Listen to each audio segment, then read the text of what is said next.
తిరుపతిలో తొక్కిసలాటలో 6 ప్రాణాలు కోల్పోయారు. ఆ సంఘటన వెనక అంటే అధికార లోపం అనుకోవచ్చా? టీటీడీ సమన్వయ లోపం అనుకోవచ్చా?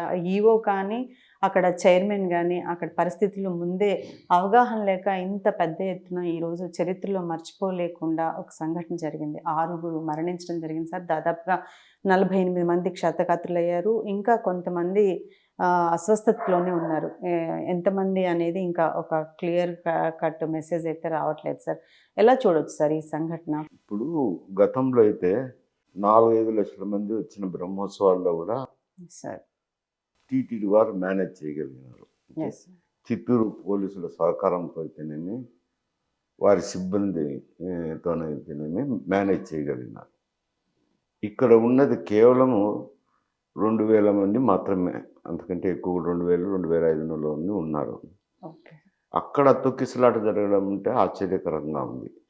ఎందుకంటే వారి అనుభవం లక్షల కొద్ది యాత్రికులను మేనేజ్ చేయగలిగిన సిబ్బంది, పోలీస్ యంత్రాంగం ఉన్నప్పుడు 2500 మందిని చేయటం. ఎందుకంటే చిన్న సంఘటన,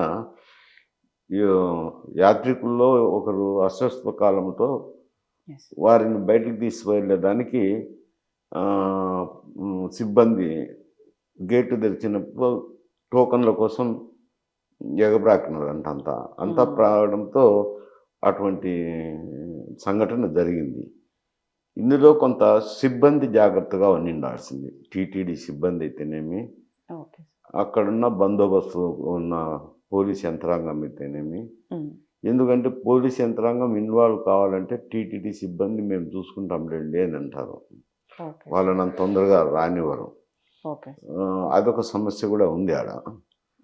అది ఎవరన్నా ఉండి సమన్వయం చేసుకొని ఉండాలి. అది అంటే అప్పటికప్పుడు జరిగిన సంఘటన కాబట్టి ఆ సమన్వయంలో పాల్గొంటారు. ఇది ముందే వీళ్ళు ఆలోచన చేసుకోండాలి.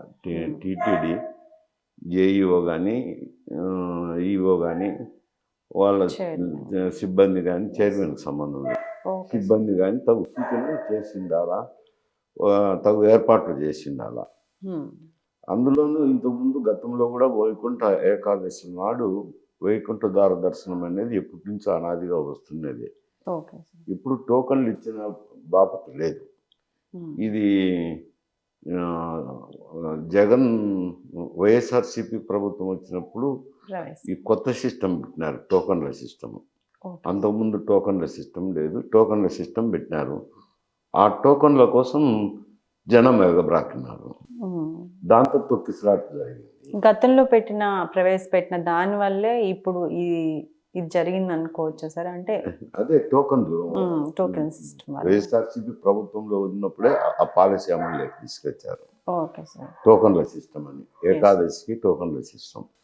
అంతకుముందు టోకన్ల సిస్టమ్ లేదంట. ఈ టోకన్ల కోసమని ప్రజలు ఎగబ్రాకడంతో తొక్కిసలాట జరిగింది. అది పూర్తిగా వాళ్ళు సిబ్బంది తయారు చేసిన తర్వాత టోకన్లకు వెళ్ళింటే పర్వాలేదు. వాళ్ళు ఎవరు అస్వస్థ గురైన వ్యక్తిని తీసుకుపోతుంటే ఈ తొక్కిసలాట జరిగింది. తొక్కిసలాటలో జరగడం అనేది ఇంతకుముందు తిరుపతిలో ఎప్పుడు కూడా ఇటువంటి సంఘటన జరగలేదు. ఇప్పుడు జరగడం దురదృష్టకరమే.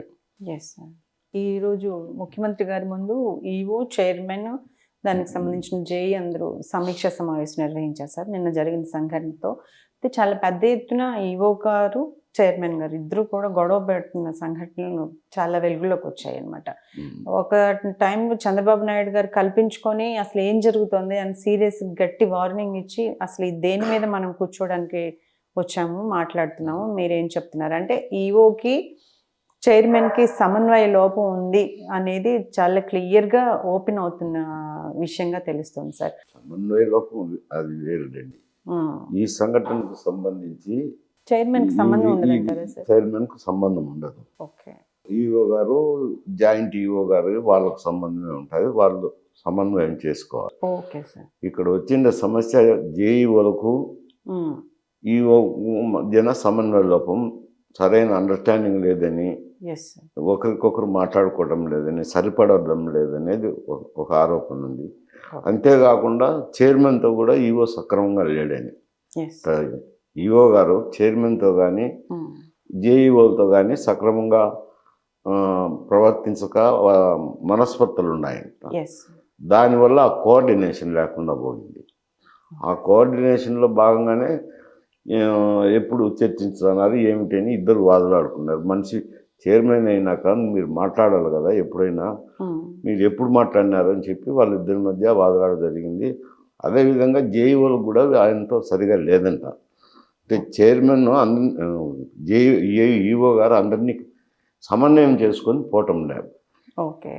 ఎక్కువ ఈఓ గారు నలుగురితో కలుపుకొని పోయి సమన్వయం చేసుకొని నిర్వర్తించాల్సింది. ఈఓ ఒకరు కూడా చూసుకోలేరు కదా, అంత దేవాలయంలో అంత స్టాఫ్ అంతమంది యాత్రికులు ఉన్నప్పుడు అది తగు బాధ్యతలు అప్పచెప్పడము, వాళ్ళతో సమన్వయం చేసుకోవడము, వాళ్ళతో ఏదైనా ఇటువంటి ఎక్కువ సమస్య వస్తుంది అనుకున్నప్పుడు చర్చించుకోవడం ఇది జరగాలి కదా, అవి జరగలేదని ఇక్కడ.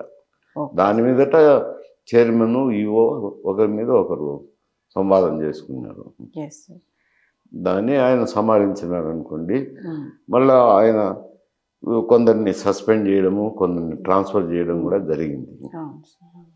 Please do subscribe to Telugu Rajyam channel. Please do subscribe to Telugu Rajyam channel. Please do subscribe to Telugu Rajyam channel. Hi అండి, నేను మీ ఆర్పీని, నెల్లూరు పెద్దారెడ్డి చేపల పులుసు ఓనర్ని. మీరు తెలుగు రాజ్యం అనే ఈ యూట్యూబ్ ఛానల్ సబ్స్క్రైబ్ చేసుకుని మంచి మంచి వీడియోలతో వస్తారు.